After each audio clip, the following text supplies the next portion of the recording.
ETA PET screening test, Southern Region Districts, conducted on April 27, 2025. We are going to solve the mathematics and science MCQs, and यहाँ पर हम paper के solution और analysis ज़ाहिर दरमियान में करेंगे कि इस कौन से ऐसे क्वेश्चंस हैं जो कि रिपीट हो रहे हैं या उनका पैटर्न रिपीट हो रहा है। ये वीडियो उन सारे कैंडिडेट्स के लिए है जो CT, PST या PET या DM इनके टेस्टों में, क्योंकि ज़ाहिर कोर्स में थोड़ी सी काफ़ी ज़्यादा रिजेंबलेंस हैं, तो जो भी स्टूडेंट्स हैं, जो कैंडिडेट्स हैं, वो इन टेस्टों में अपीयर हो रहे हैं, वो इसको सही तरह से देखें। कमेंट सेक्शन में अपने राय का इजहार करें कि क्या इसमें बेहतरी लाई जा सकती है। और सबसे जो ज़रूरी बात है वो आपने पेपर में जो तरीका मैं बताता हूँ सॉल्यूशन का, ख़ास तौर पर साइंस और मैथमेटिक्स में मैं अपना वो करना चाहता हूँ, आपको समझाना चाहता हूँ। दूसरी बात यह है कि चैनल सब्सक्राइब करें ताकि आपको जो अपडेट्स हैं वो प्रॉपरली टाइम पर मिलती रहें। इसी वीडियो में के डिस्क्रिप्शन में मैं DM का और PST का जो पेपर कंडक्ट किया गया है उसको मैंने जो सॉल्व किया है वो भी लिंक मैं शेयर कर दूंगा। सो स्टार्ट करते हैं हम अपने यहाँ पर पहले क्वेश्चन से। पहला क्वेश्चन हमारे पास यहाँ पर है, साइंस के पोर्शन से, और यहाँ पर मेंशन किया गया है that which nutrient is used as fuel along with the fats in the human body। अच्छा, यहाँ पर आपके पास जो करेक्ट ऑप्शन है ये तो मिनरल्स, प्रोटीन्स, स्टार्च जो कि कार्बोहाइड्रेट्स इन्होंने मेंशन किए हुए हैं, और वाइटामिन हैं। लेकिन इसमें आपके पास जो करेक्ट ऑप्शन है वो है स्टार्च और कार्बोहाइड्रेट्स। लेकिन ये आपको यहाँ पर पता होना चाहिए है कि कार्बोहाइड्रेट्स जो हैं वो यूज़ होते हैं फ्यूल की तरह अलॉन्ग विद फैट्स, ठीक है, जो यहाँ पर इन्होंने मेंशन किया हुआ है। And they are broken down into glucose, ठीक है, ये वैसे भी अंडरस्टैंडिंग के लिए ज़रूरी है, जिसको फिर बाद में सेल्स अपनी एनर्जी को प्रोड्यूस करने के लिए इस्तेमाल करते हैं, ठीक है। और यहाँ पर ये स्टार्च भी जो है ये एक स्पेशल टाइप ऑफ कार्बोहाइड्रेट है जो कि कम्प्लेक्स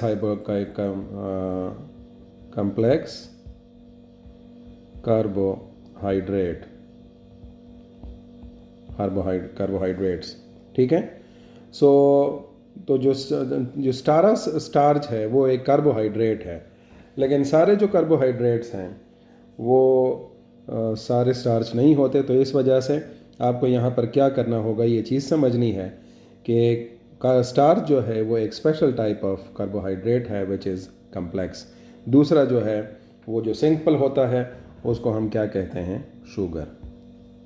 साइंस के MCQs में थोड़ा डिटेल में जाना के लिए कभी कभी ज़रूरत पड़ती है ताकि ओवरऑल आपका माइंड क्लियर हो कि नेक्स्ट टाइम अगर आपके पास ये क्वेश्चन या इस तरह से कोई दूसरा क्वेश्चन आता है तो उसको आपने किस तरह से अटेम्प्ट करना है। दूसरा है हमारे पास यहाँ पर question that which of the following hepatitis types are acute short term. अब इसमें आपको ये ऑप्शंस दिए गए हैं, 4 ऑप्शंस हैं, लेकिन इन चारों ऑप्शंस में ये वाला ऑप्शन जो है हेपेटाइटिस A एंड E वो करेक्ट है। तो अब आपको ये भी पता होना चाहिए है कि हेपेटाइटिस A और E जो है ये एक्यूट क्यों है, because they are primarily transmitted through faecal oral route, ठीक है, और ये टिपिकली एक्यूट उस पे लेवल पे ये चीज़ आती है। बाकी जहाँ तक हेपेटाइटिस B और C की बात आती है वो क्रोनिक इन्फेक्शंस हैं। नेक्स्ट हमारे पास क्वेश्चन है मैथमेटिक्स का। तो ये जो नंबर्स दिए हुए हैं ये मेरा तकरीबन वही नंबर्स हैं जो कि टेस्ट के अंदर ये आए हुए थे। Z1 हमारे पास है पहला नंबर जो कि है 2 माइनस आयोटा, और दूसरा नंबर है Z2 3 plus iota Z। Then the product of Z1 and Z2, जबकि Z1 और Z2 ज़ाहिर है गिवन फॉर्म में कम्प्लेक्स नंबर्स ही हैं। और ये भी मैं आपको बता दूं कि इस तरह का पहला क्वेश्चन भी दूसरे टेस्ट में आ चुका है।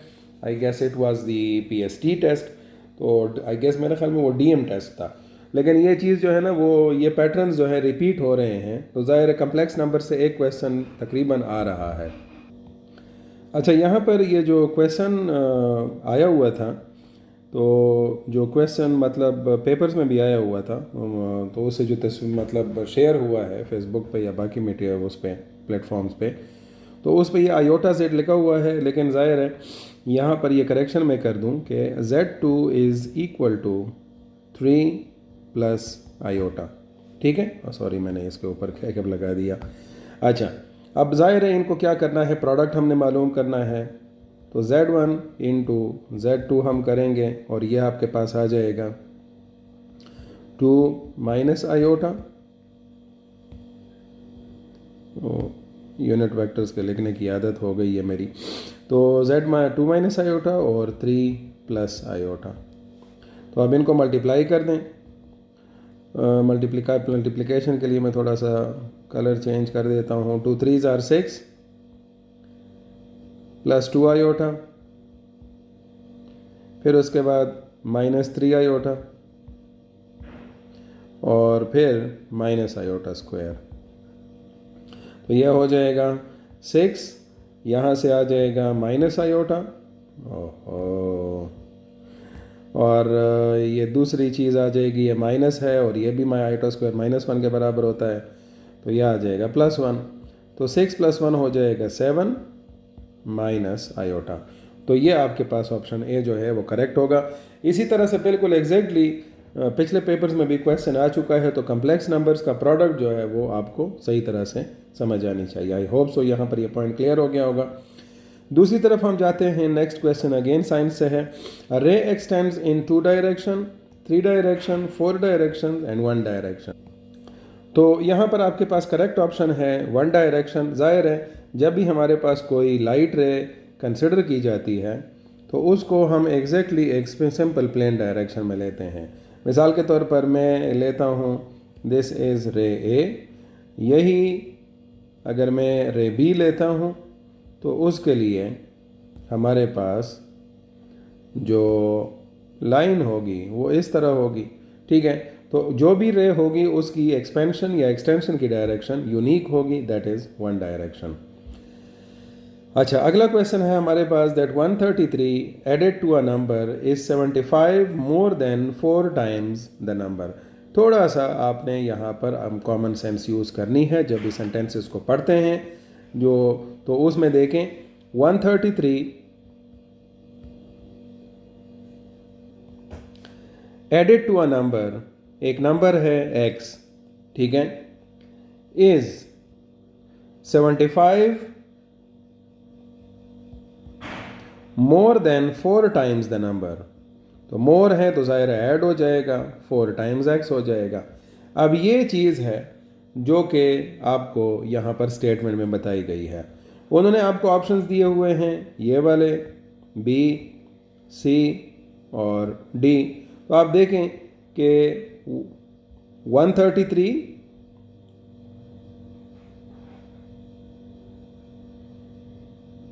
ये 133 है, ये 123 नहीं है।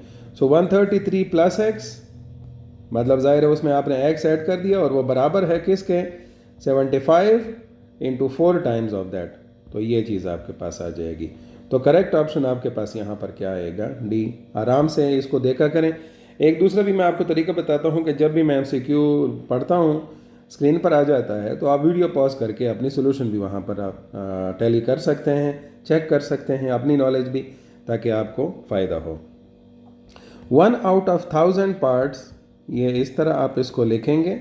और ज़ाहिर है इसमें आसान तरीका क्या है कि आप 0 के लिए ये नंबर हो गया, फिर 0 के लिए फिर 0, फिर 0 के लिए फिर 0 और 1 के लिए पॉइंट हो गया। ये बहुत ही आसान तरीका है, 0.001, ठीक है। और इस तरह से आपके पास ऑप्शन सी जो है वो करेक्ट ऑप्शन हो जाएगा। इस तरह मैं दूसरी एक चीज़ आपको बता देता हूँ, लाइक 25 डिवाइडेड बाई, ये मैंने लिख दिया है 10,000। तो ये हो गया, ज़ीरोज़ के लिए अपने नंबर हो गए, राइट से आप शुरू कर दें। इसके लिए 0 हो गया, इसके लिए भी 0 हो गया और 1 के लिए पॉइंट। तो आपके पास 25 बाई 10,000 हो जाएगा 0.0025। यह आसान तरीका है, किसी डिवीजन में बाकी चीज़ों में पढ़ने की ज़रूरत नहीं है।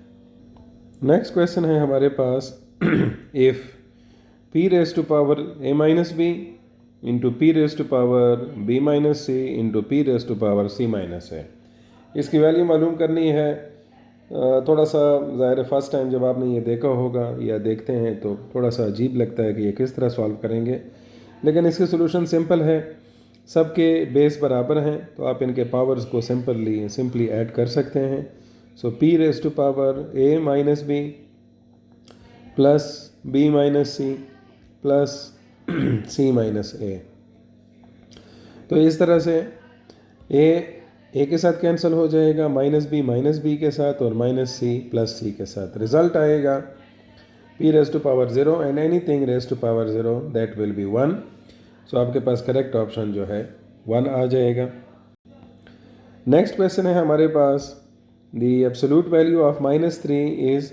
तो जाहिर है बेसिकली यहाँ पर आपको ये बताता चलूँ कि एब्सोल्यूट वैल्यू जो है वो बेसिकली उसका मैग्नीट्यूड होता है और मैग्नीट्यूड हमेशा पॉजिटिव रहेगा।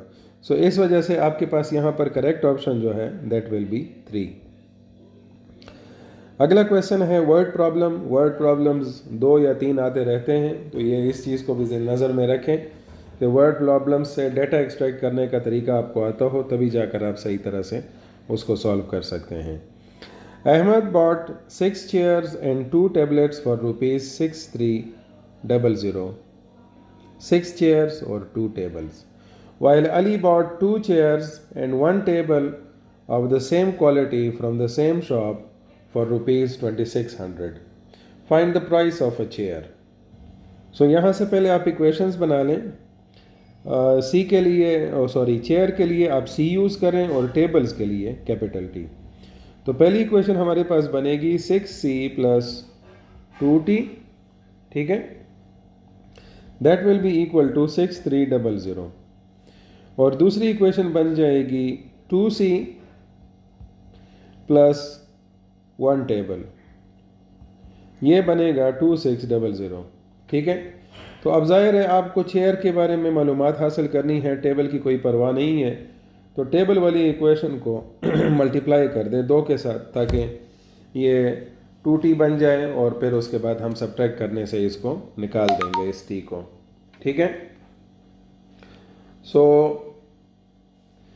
अब यहाँ पर यह बनेगा 4c plus 2t is equal to 5200, ठीक है।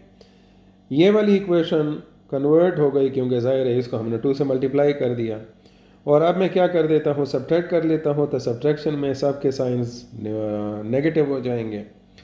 6c से 4c जाएगा तो 2c बचेगा, प्लस 2t और माइनस 2t कैंसिल हो जाएंगे, ठीक है। और फिर तीसरी जो चीज़ हमारे पास बचेगी वो होगी कि 6300 से 5200 आपने सब्ट्रैक्ट करना है। वो ज़ाहिर है अगर आपको नहीं आता, सिंपल सी चीज़ है, कोई इतना मुश्किल वाली बात नहीं है। 52 से आप 63 की तरफ जा रहे हैं तो ज़ाहिर है 1100 का फ़र्क आ जाएगा। सी को आप इधर रख लें, 1100 को आप 2 पे डिवाइड कर दें और इस तरह से 550 रुपये एक चेयर की प्राइस आ जाएगी, जो कि आपके पास यहाँ पर अवेलेबल है। तो बहुत आसानी से आप अटैम्प्ट कर सकते हैं, क्वेश्चंस के से बिल्कुल घबराने की ज़रूरत नहीं है, ठीक है। और यहाँ पर अपने कमेंट्स भी शेयर किया करें कि अगर कोई ऐसी चीज़ है जो आपको समझ नहीं आई तो फिर मैं उसके बारे में दोबारा से उस प्रॉब्लम को एड्रेस करूँ। नेक्स्ट क्वेश्चन है that a pendulum like swing at an amusement park moving in a circular arc at the end of a 49 meters arm. Find the distance traveled by a rider at the end of a swing's arm if the angle made between the two extreme points is 150 degree. तो ये arc यहाँ पर लिखा हुआ है और ये जो सिचुएशन आपके पास बन रही है ये इस तरह से है कि पेंडुलम लाइक स्विंग है, ठीक है। और जितना एंगल इसने बनाया है, लेट्स से अगर मैं ये पहला पॉइंट इसका ले लूँ ए, तो ये यहाँ तक आया हुआ है और ये जो टोटल एंगल है ये 150 डिग्री है। जो आर्म लेंथ है ये 49 मीटर दी गई है। तो जाहिर है यहाँ पर सिंपल हमारे पास जो फार्मूला है वो S is equal to r theta. S arc length है, ये जो डिस्टेंस है ये वाली, ठीक है, क्योंकि यही मालूम करने का कहा गया है कि ए से लेकर बी तक ये कितना डिस्टेंस कवर करेगा।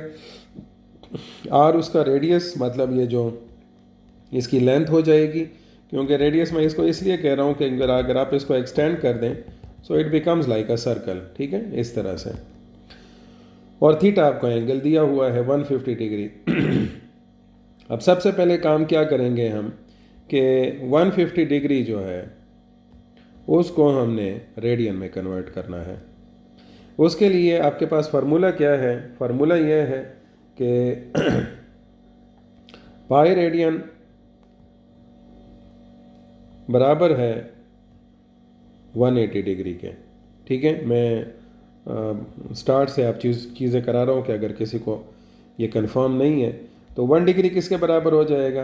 पाई बाई 180 रेडियन के। और इसी तरह से मैं अगर दोनों साइड को 150 से मल्टीप्लाई कर दूं तो 150 रेडियन बराबर हो जाएगा 150 इंटू पाई डिवाइडेड बाई 180। यहाँ से आप क्या कर लें, 10 काट दें, 3 6 आर 18 और 3 5 आर 15। तो एंगल तो आपको पता चल गया कि वो क्या है, 5 पाई बाई 6, ठीक है। अब आते हैं क्वेश्चन की तरफ। आपको एस चाहिए है तो अब r multiplied by theta, r की वैल्यू है 49, थीटा की वैल्यू है 5 पाई बाई 6। और इसको शॉर्टकट तरीके से जब आप करेंगे तो आपके पास जवाब गलत आएगा, क्योंकि अक्सरियत हम ये ट्रिक देखते हैं कि पाई को हम 3 ले लेते हैं, तो वहाँ से आपके जवाब ऐसा जवाब आएगा कि आप इसको पिक करने या 125 को पिक करने पर आ जाएंगे। सो इस वजह से मैं आपको इसका एक आसान तरीका बताता हूँ, और वो क्या है, वो ये है कि अब आपने क्या करना है कि पहले 49 को 5 से मल्टीप्लाई कर दें, ठीक है। तो 49 को हम 5 से मल्टीप्लाई कर देते हैं, इससे जवाब आपके पास आ जाएगा 5 9 आर 45, 4 बच जाएगा, और 5 4 आर 20, 20 में 4 जमा करें 245। इस 245 को डिवाइड कर दें 6 पर, ठीक है। डिवीज़न के लिए अब मैं पहले लेकर जाऊंगा 6 4 आर 24, लेकिन ये दोनों नंबर चले गए हैं तो ऑटोमेटिकली यहाँ पर हम 0 लगा देंगे।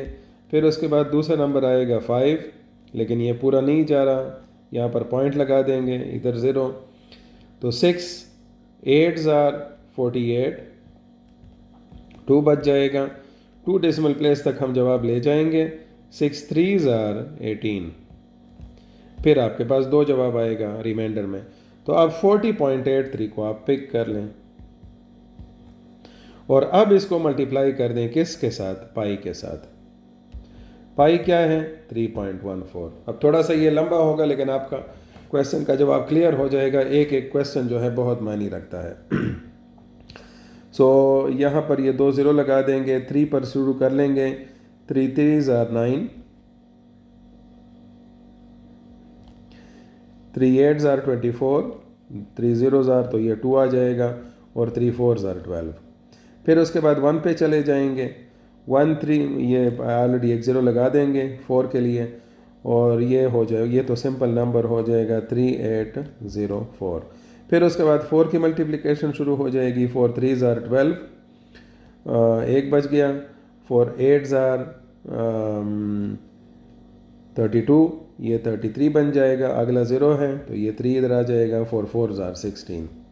अब देखें जी कमाल, 2 3 और 3 6, ये बन गया 9 और 8 17 जमा 3 20, 4 और 6 10, 10 और 1 11, 10 और 2 12, ठीक है।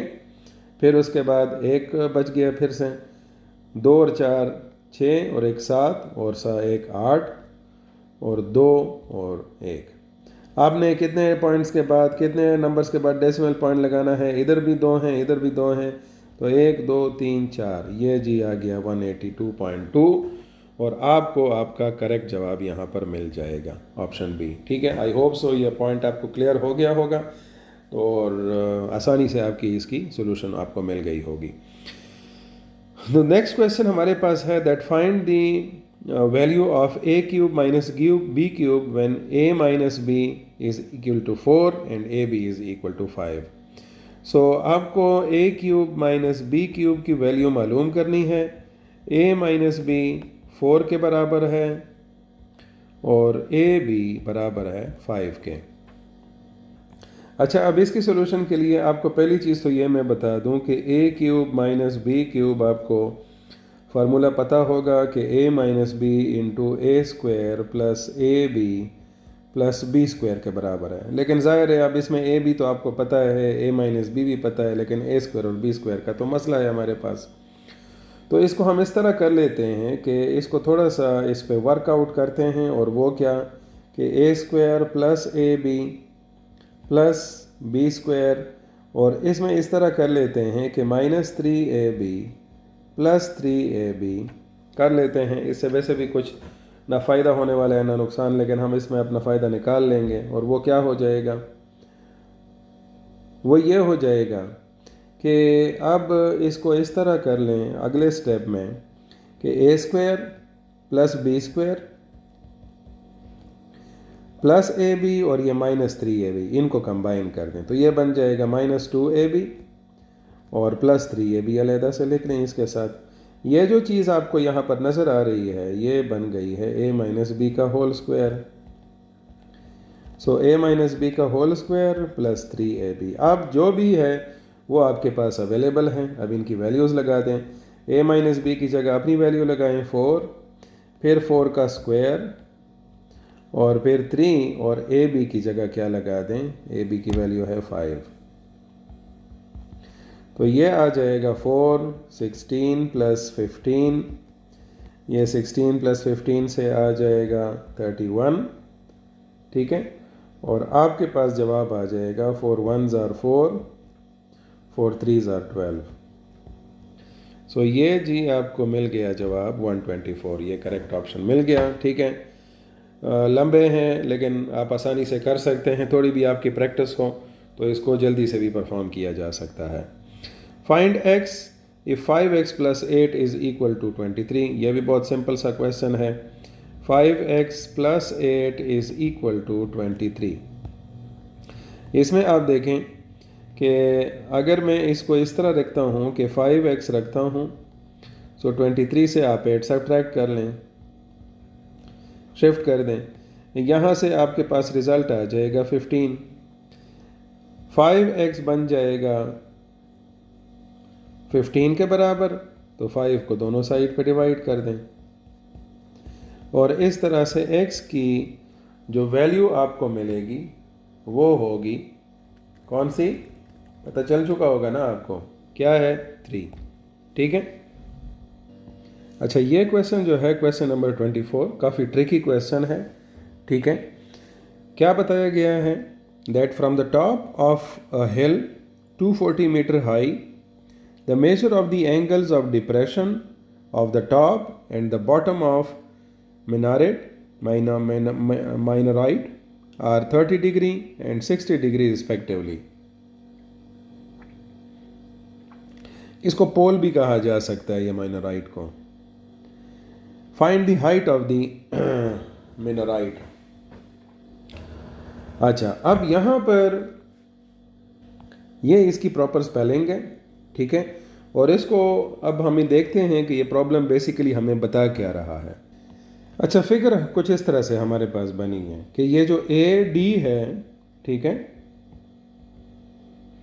ये है हिल की हाइट, CE जो है ये मिनराइट की या पोल की हाइट है, और C से एक एंगल टॉप तक बना है 30 का, ये वाला, और दूसरा एंगल बना है 60 डिग्री का। अब यहाँ पर जो चीज़ हमने मालूम करनी है वो ये है, और ज़ाहिर है ये B से लेकर D तक भी यही बात है। ठीक है, अच्छा अब इसके लिए हमें किस रास्ते से जाना पड़ेगा, क्या तरीका अडॉप्ट करना पड़ेगा, उसके लिए हम फर्स्ट ऑफ ऑल तो यहाँ पर ये देखेंगे कि ज़ाहिर है यहाँ पर ट्रायंगल्स बन रही हैं। तो पहली ट्रायंगल में हम देखते हैं triangle A D E.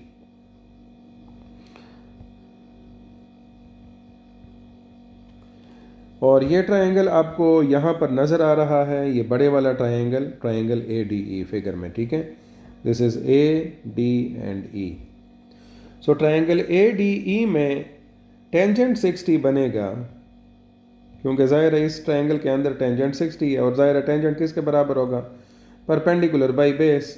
Perpendicular है ए डी, ठीक है, और डी ई आपके पास क्या है? इसका बेस है। तो A D by D E, ठीक है। अच्छा, इसमें अब ज़रा वैल्यूज़ लगा दें। टेंजेंट 60 आपको वैसे भी पता होना चाहिए है, याद रहना चाहिए। ये 3 का स्क्वायर रूट बराबर होता है।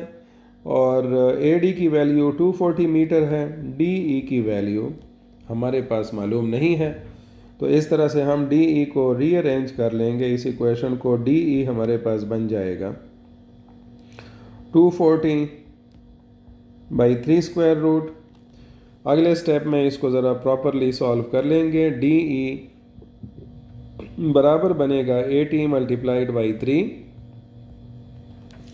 240 को मैंने इस तरह लिख दिया, 80 मल्टीप्लाइड बाई 3। तरीका क्यों मैंने अडॉप्ट कर लिया?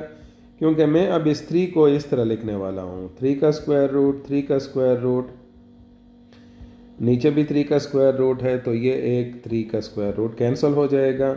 और डी ई की वैल्यू की कुछ ना कुछ हमें मालूमात यहाँ पर हो जाएंगी कि ये 80 मल्टीप्लाइड बाई 3 स्क्वायर रूट के बराबर है, ठीक है, ये 3 है। अच्छा, आगे चलें ज़रा। ये दूसरे क्वेश्चंस पर भी हावी हो गया है, बाद में मैं यहाँ से इसको मिटा दूंगा। अच्छा, फिर उसके बाद चलते हैं छोटे वाले ट्रायंगल की तरफ। ये ए बी सी जो आपको नज़र आ रहा है, जिसमें 30 डिग्री एंगल है, ये ए बी सी ट्रायंगल में 10-30 आप निकाल लें। और ये 10-30 अगेन आपको यहाँ पर पता होगा, ये ए बी इसका परपेंडिकुलर है और ये बेस है, तो a b by b c, ठीक है। और अब इसमें करेस्पॉन्डिंग वैल्यूज़ लगा दें। अगेन टेंजेंट 30 की वैल्यू है 1/3 square root a b by b c, ठीक है। और बी सी डी ई के बराबर है, वो मैं आपको ऑलरेडी यहाँ पर फिगर में बता चुका था। ये बी सी डी ई के बराबर है। सो इसमें हम इस तरह कर लेंगे कि ऑलरेडी डी ई की वैल्यू हम मालूम कर चुके हैं। So 1/3 square root will be equal to a b divided by b c की जगह डी ई की वैल्यू जो ये मालूम की गई है ये लगा देंगे 80 इंटू 3 स्क्वायर रूट। और इस तरह से हमारे पास क्या आ जाएगा, ये 3 का स्क्वायर रूट कैंसिल हो जाएगा, ठीक है। और ये जो वैल्यू है 80 को इधर शिफ्ट कर देंगे, ए बी बराबर हो जाएगा 80 मीटर्स के। लेकिन हमारा काम ए बी मालूम नहीं करना था, हमारा काम था सी ई मालूम करना, ठीक है। तो अब हाइट ऑफ द हिल जो है वो 240 मीटर है।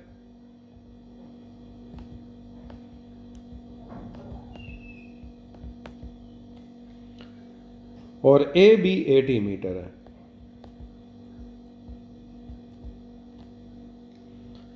बी डी अब किस चीज़ के बराबर हो जाएगा? क्योंकि ज़ाहिर है हमने सी ई मालूम करना था, तो ज़ाहिर है बी डी हमने इसके मुकाबले में अगर मालूम कर लेंगे तो हमें जवाब मिल जाएगा। तो बी डी हमारे पास किसके बराबर होगा? A b. अब ये देखें ना, बी डी किसके बराबर होगा? बी डी बराबर होगा ए से लेकर डी तक का फासला, जो कि कितना है 240 मीटर। और उससे आप निकाल लेंगे बी डी सॉरी ए भी निकाल लेंगे, ठीक है, तो ए भी निकाल लें। तो इस तरह से ए डी आपके पास 240 मीटर हो गया और ए बी जिसकी वैल्यू 80 मीटर है वो आप निकाल लेंगे। तो यहाँ से आपको जवाब आ जाएगा 160 मीटर। बड़ा लंबा क्वेश्चन इन्होंने उठाया हुआ था, ठीक है, एंड आई थिंक कि मेजॉरिटी स्टूडेंट्स ने ये चीज़ ड्रॉप की होगी, लेकिन अभी आपको पता चल गया है। फ्यूचर में इस तरह के क्वेश्चंस अगर आते भी हैं तो आप इसको अटेम्प्ट कर सकते हैं, ठीक है। अगला क्वेश्चन है हमारे पास, find the arithmetic mean of values 2, 3, 2, 3, 4, 5, 6, 7, 8, 9, 10। So arithmetic mean निकालने का आसान तरीका है और वो है कि आप क्या कर लें, सम कर लें सारे नंबर्स का,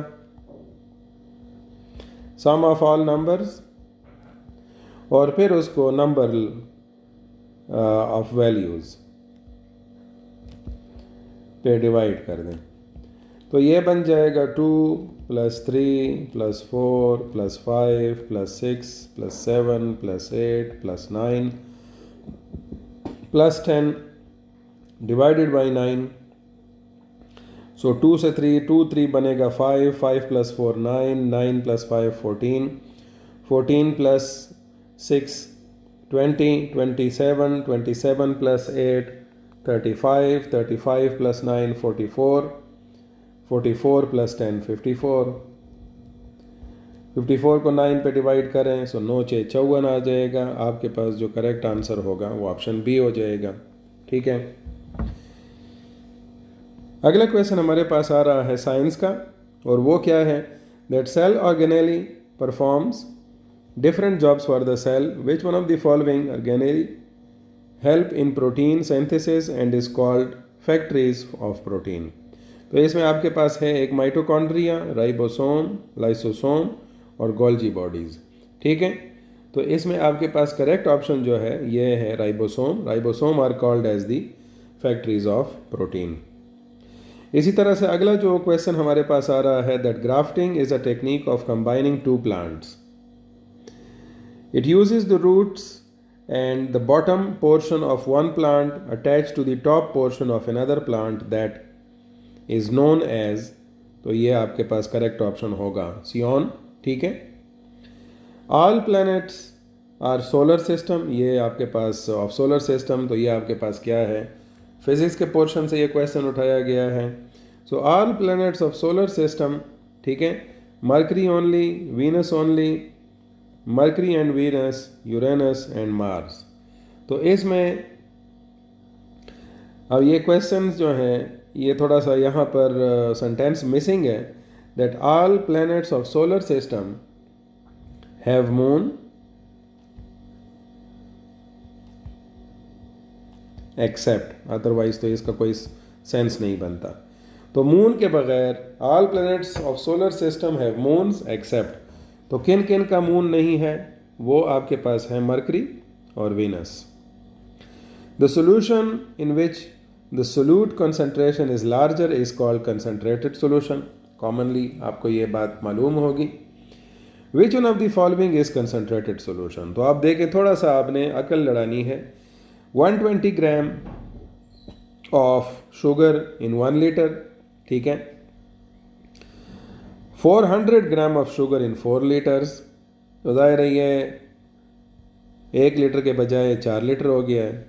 ये मैथ्स बहुत कम, ये थोड़ा ज़्यादा हो गया है, लेकिन मैं लीटर पानी जो है वो 4 टाइम्स हो गया है। 50 grams of sugar in 0.5 litre of water, 30 grams of sugar in 0.1 litre. अब इसमें सबसे जो आसान चीज़ है ना, वो आपने रेशो मालूम करना है, ठीक है। अच्छा, अब यहाँ पर रेशोज़ मालूम करने के लिए जो तरीका है वो क्या है कि 120/1, 400/4 और 50/0.5 और 30/0.1। 120 से बाई 1 से तो 120 आ जाएगा, इससे आ जाएगा 100, 4 1s are 4। फिर इससे ये पॉइंट हम हटा देंगे, डेसिमल पॉइंट, इधर आप 10 लगा दें, 5 1s are 5, 5 2s are 10, 250s are 100, ये भी 100 आ जाएगा। और इस पॉइंट को हटा दें और इधर 10 लगा दें, यह आ जाएगा 300। तो ये जनाब अली जीत गया। इसकी जो कंसंट्रेशन है वो सबसे ज़्यादा होगी, ठीक है। फिर उसके बाद अगला क्वेश्चन है that the speed of sound is different in different medium, which of the following is the approximate speed of sound in water, ठीक है। तो ये 1500 मीटर पर सेकंड है और ये नॉर्मली एयर के मुकाबले में काफ़ी ज़्यादा होती है। कि एयर में जो स्पीड है वो मैं आपको बता देता हूँ, 0 डिग्री सेंटीग्रेड पर 332 मीटर पर सेकंड होती है। विच one of the following is a non renewable energy source used in nuclear power plants, ठीक है। अब आप देख लें कि आपके पास जो करेक्ट ऑप्शन है वो क्या होना चाहिए है कि ये हो किस में, नॉन रिन्यूएबल, ठीक है। तो ये क्वेश्चन दूसरे टेस्ट में भी रिपीट हो चुका है, ठीक है। यूरेनियम है, सोलर, वाटर, बायोमास, ये सारी की सारी रिन्यूएबल हैं। तो ये यूरेनियम जो है नॉन रिन्यूएबल एनर्जी सोर्स में आता है। फिर उसके बाद है rectangular front wall of a hospital has a perimeter equal 294 metres, if its length is 85 metre then its area will be. और सिंपल सी बात है, आप एक रेक्टेंगल बना लें और फिर उसके बाद आप इसको वैल्यू मालूम कर सकते हैं। तो अब ये रेक्टेंगल आपके पास बना हुआ है, या हमने विड्थ कंसिडर कर ली या लेंथ कंसिडर कर ली। लेंथ की वैल्यू इन्होंने ऑलरेडी दी हुई है 85 मीटर और पेरीमीटर जो है वो 294 मीटर है। पेरीमीटर का फार्मूला आपको मालूम होगा कि वो किसके बराबर होता है, 2L + W is equal to 294। तो यहाँ से आप आसानी से क्या कर सकते हैं, निकाल सकते हैं वैल्यू। पूरी इक्वेशन को 2 पे डिवाइड कर दें, यह बन जाएगा L + W, ठीक है। और L + W बराबर हो जाएगा 2 1s are 2, 2 4s are 8 और 2 7s are 14, 147 मीटर। अब लेंथ की वैल्यू आपको गिवन है, W आप लिख लें, 147 से सब्ट्रैक्ट कर लें 85, ये जवाब आ जाएगा 62 मीटर। अब आपको वेट की भी वैल्यू मालूम हो गई, लेंथ की भी वैल्यू मालूम हो गई। इन दोनों को मल्टीप्लाई कर दें क्योंकि आपको एरिया की वैल्यू चाहिए। जब दोनों को मल्टीप्लाई करेंगे 85 को 62 से, तो ज़ाहिर है यहाँ पर थोड़ी अपनी मैथमेटिकल प्रैक्टिस करें, आपके पास जो जवाब है वो आ जाएगा 5270 स्क्वायर मीटर, ठीक है। तो ये आपके पास करेक्ट ऑप्शन हो जाएगा। ओहो, ये ऑप्शन ए नहीं है, ये बी वाला है, ये सी है और ये डी है, ठीक है। ऑप्शन बी जो है ये 5270, that will be your correct option. अगला क्वेश्चन है हमारे पास that gradient of a straight line, ठीक है, इज इक्वल टू, कोई ग्रेडियंट है, ग्रेडियंट इज बेसिकली स्लोप। ये आपके लिए मैं थोड़ा सा यहाँ पर ड्रॉ कर लेता हूँ। मिसाल के तौर पर ये मैंने एक्स और वाई एक्सिस ड्रॉ कर लिए हैं और इसका मैं अभी क्या करता हूँ, एक लाइन बनाता हूँ, स्ट्रेट लाइन, उसका मैं ग्रेडियंट मालूम करता हूँ। तो उस ग्रेडियंट की वैल्यू जो है वो किसके बराबर होगी, दैट विल बी, ये इसका हो गया राइज, ठीक है, और ये वाला पोर्शन, ये जो एक्स वाला है, ये इसका हो जाएगा रन, ठीक है। तो ये वर्टिकल चेंज ये वाला,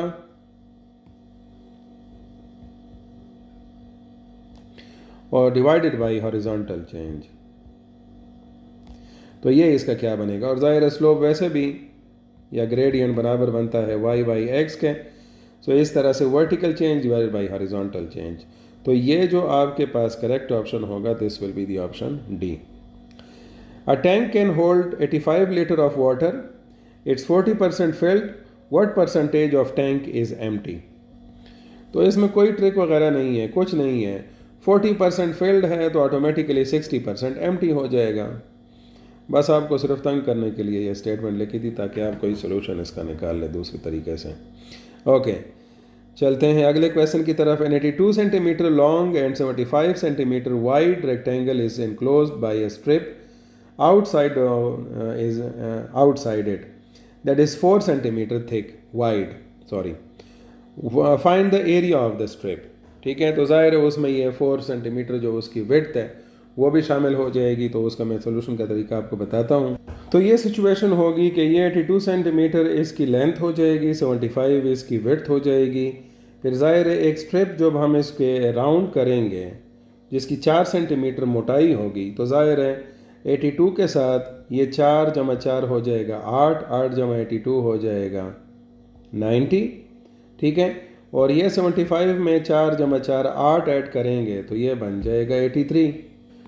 सो ओरिजिनल जो ट्राइंगल है, सॉरी रेक्टेंगल, उसका एरिया हमारे पास कितना आएगा, 82 को 75 से मल्टीप्लाई कर लें, प्रैक्टिस करें ज़रा इसकी आप खुद भी, ठीक है। 6150 स्क्वायर सेंटीमीटर। और आउटर रेक्टेंगल जो है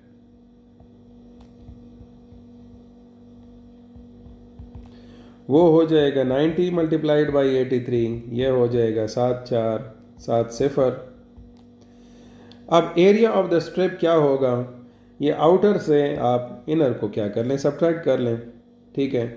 तो इस तरह से 7470 माइनस 6150, तो इससे जवाब आ जाएगा 1320 स्क्वायर सेंटीमीटर, ठीक है। ये आपके पास ऑप्शन सी करेक्ट आंसर आ जाएगा। नेक्स्ट क्वेश्चन है हमारे पास, that find the altitude of a trapezium if the length of two bases are 5.6 centimeter and 2.9 centimeter respectively. The area of trapezium is 42 square meter. अच्छा, तो यहाँ पर ये 42 स्क्वायर सेंटीमीटर है, ठीक है, अदरवाइज फिर जवाब दूसरी तरह आएगा। अच्छा, अब यहाँ पर आपने क्या करना है कि एरिया की वैल्यू जो दी गई है वो 42 स्क्वायर मीटर है, मिसाल के तौर पर स्क्वायर सेंटीमीटर है, और ये है एरिया। और बेस 1 जो है वो है 5.6 सेंटीमीटर और बेस 2 जो है वो है 2.9 सेंटीमीटर, ठीक हो गया। अच्छा, एरिया अब टोटल जो फार्मूला है वो किसके बराबर है, 1/2 multiplied by a plus b, ठीक है, मल्टीप्लाइड बाई एच। ये क्या है, ये बेस 1 ये ए है और ये बेस 2 बी है, ठीक है। और ज़ाहिर है हमने अब क्या करना है, इसकी हाइट मालूम करनी है, तो वो इससे मालूम हो जाएगी। तो एरिया की जगह लगा लें 42, 1/2 5.6 प्लस 2.9 इंटू एच, ये आ जाएगा इन दोनों से आपके पास जवाब आ जाएगा 8.5 डिवाइडेड बाई 2, ये 2 मैंने इधर डिवीजन में लगा दिया, मल्टीप्लाइड बाई एच। और इस तरह से एच की वैल्यू आपके पास आएगी, ये 42 मल्टीप्लाइड बाई 2 डिवाइडेड बाई 8.5। इसको अगर आप सॉल्व करेंगे so you will get 9.88 centimetre, ठीक है, जो आपके पास यहाँ पर करेक्ट ऑप्शन आएगा। सो ये आपके पास, और ये सिंपल सा मतलब मैकेनिज़्म है, इस डिवीज़न को और मल्टीप्लिकेशन को आप इजीली सॉल्व कर सकते हैं। ख़ुद भी थोड़ा सा प्रैक्टिस कर लिया करें, क्योंकि ये क्वेश्चन में ये जो टेस्ट है इसमें काफ़ी इन्होंने मैथमेटिकल प्रॉब्लम्स डिफ़िकल्ट रखे हुए हैं। Okay, Noor is 8 years older than Umar. After 3 years, Umar will be 1/3 as old as Noor. Find the present age of Umar. अच्छा, अब इस तरह हम करते हैं कि नूर को n से और उमर को u से हम रिप्रेजेंट करते हैं। सो गिवन कंडीशन जो है, जो पहली सिचुएशन है वो क्या है कि नूर जो है वो u + 8 है, मतलब u उमर है, उमर के मुकाबले में उसकी उम्र नूर की वो क्या है,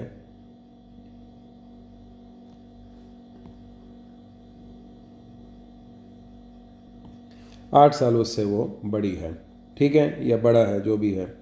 अच्छा, अब यहाँ पर ये सिचुएशन जो है इस तरह से है कि आफ्टर 3 इयर्स, 3 इयर्स के बाद क्या माजरा होगा कि उमर की एज जो बनेगी, 3 इयर्स के बाद क्या माजरा होगा कि उमर की एज जो बनेगी, 3 इयर्स के बाद क्या माजरा होगा कि उमर की एज जो बनेगी वो क्या है, 8 साल उससे बड़ी है, ठीक है, या बड़ा है, जो भी है। अच्छा, अब यहाँ पर ये सिचुएशन जो है इस तरह से है कि आफ्टर 3 इयर्स, 3 इयर्स के क्या बाद क्या माजरा होगा कि उमर की एज जो बनेगी उसके लिए फार्मूला बनेगा u+3, और नूर्स की एज जो है ज़ाहिर है उसमें भी 3 का इजाफा होगा, so that will B n+3। n चूँकि u+8 था तो u+8+3 हो जाएगा, दैट विल बी u+11। ठीक है, अब आते हैं प्रॉब्लम की तरफ। So the problem is that u+3 Umar will be 1/3, ठीक है, is equal to 1/3 of Noor, और नूर की एज क्या है u+11। ठीक है, तो अब इसको आप सॉल्व करें। इस 3 को आप ले आए लेफ़्ट साइड पे, तो ये 3u+9 हो जाएगा, is equal to u+11।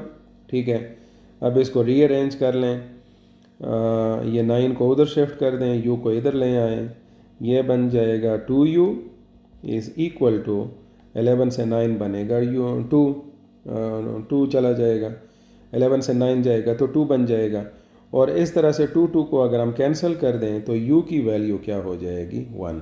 So the उमर्स present as is 1 year. ठीक है, तो उम्र की जो मौजूदा उम्र है वो क्या हो जाएगी 1 साल। ठीक है,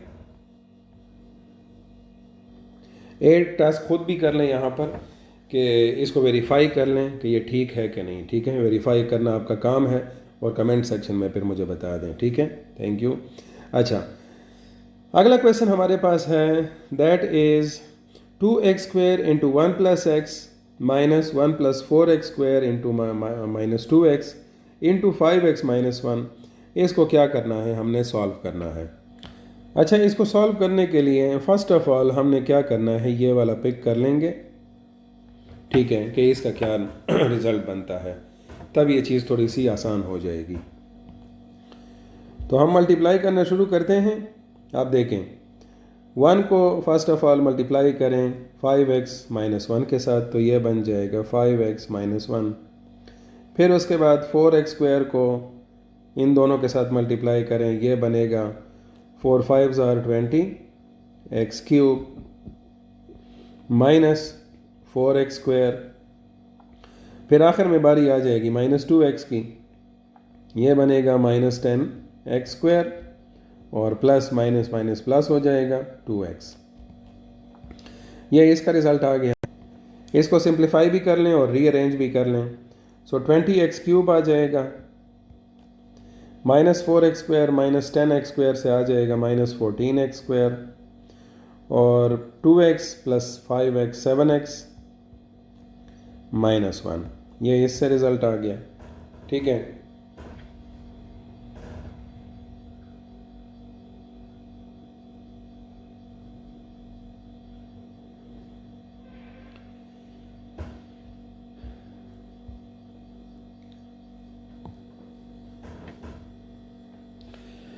Ali purchased a motorcycle in rupees 52,900. He paid the 5% tax on it. Ali sold that motorcycle in 53,500 and he charged tax 700 on it, 7% on it. Find the value added tax on it.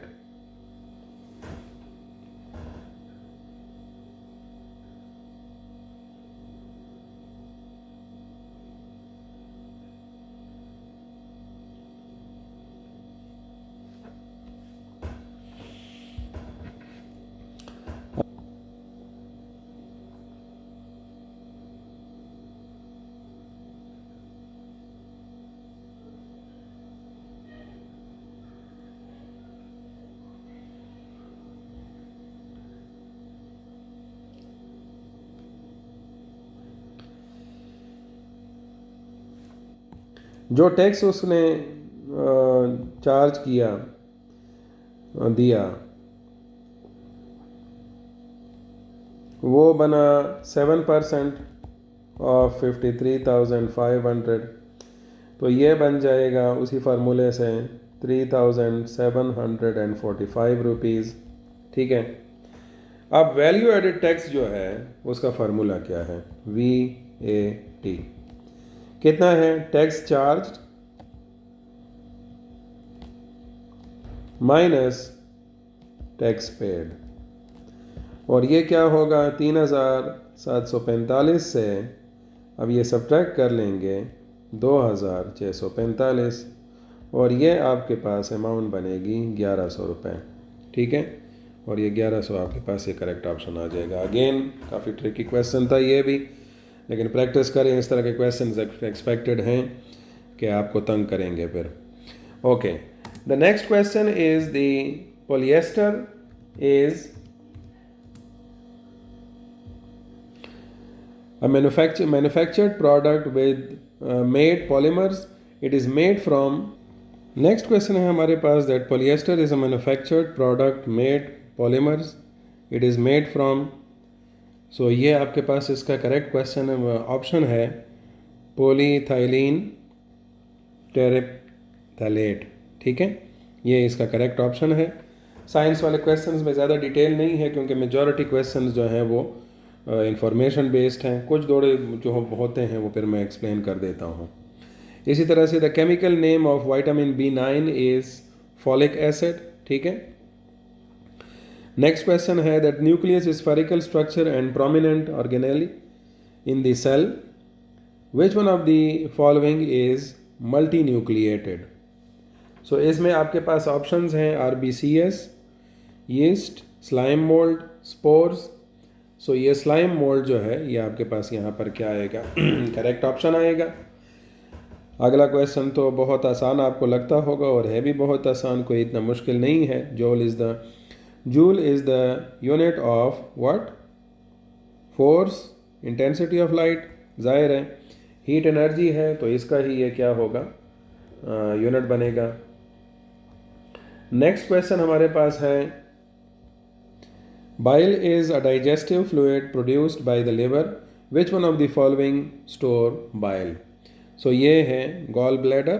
ठीक है, in which treatment waste water is filtered, disinfected and with chlorine and any leftover salt is removed। so ये है tertiary। ठीक है तो ये देखें ना, वैसे भी आपको ये तीन चीज़ें नज़र आ रही होंगी। ठीक है, सो टर्शरी लेवल की ट्रीटमेंट है ये।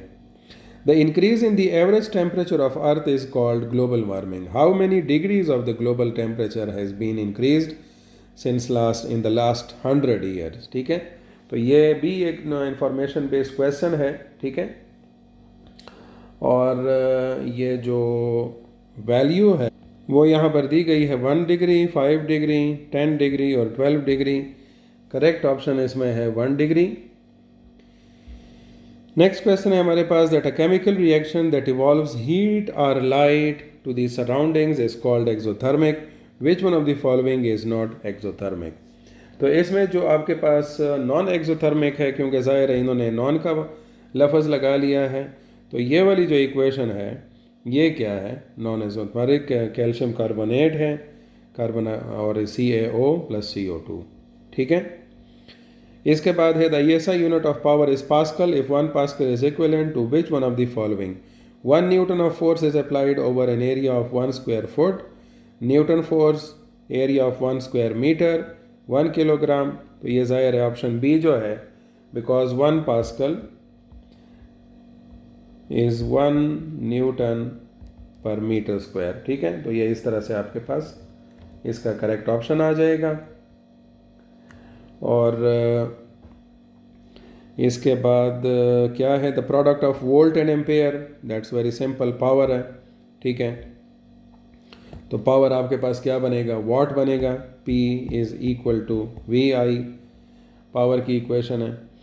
And in a root system, cortex is present between epidermis and vascular bundle। ठीक है, तो ये वाला आपके पास करेक्ट ऑप्शन हो जाएगा C। Which one of the following statement is not true regarding the red blood cells।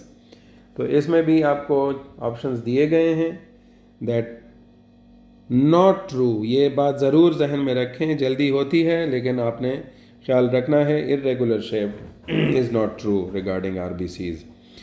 Contact force is a force that acts only when there is a physical contact between two bodies identify the contact force among the following. Electrostatic force field force है, gravitational field force है, electrostatic field force है। सो ये जो है,